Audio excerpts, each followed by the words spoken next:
আসসালামু আলাইকুম এভরিওয়ান। অনেক সময় ধরে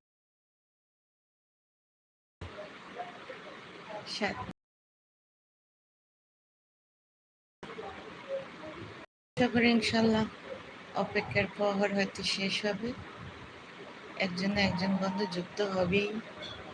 সেই আশায় দীর্ঘ অপেক্ষা নিয়ে বসে আছি। অপেক্ষার প্রহর বন্ধুবিহীন কাটে না, সময় যেতেই চায় না। তো যাই হোক, আমি অপেক্ষায় আছি। একজন না একজন হবেই, আর অপেক্ষা কখনো বিফলে যায় না। 8 মিনিট 15 সেকেন্ড আমি সর্বনিম্ন 15 সেকেন্ড 15 মিনিট লাইভে থাকি। আর যদি কোনো বন্ধু যুক্ত হয়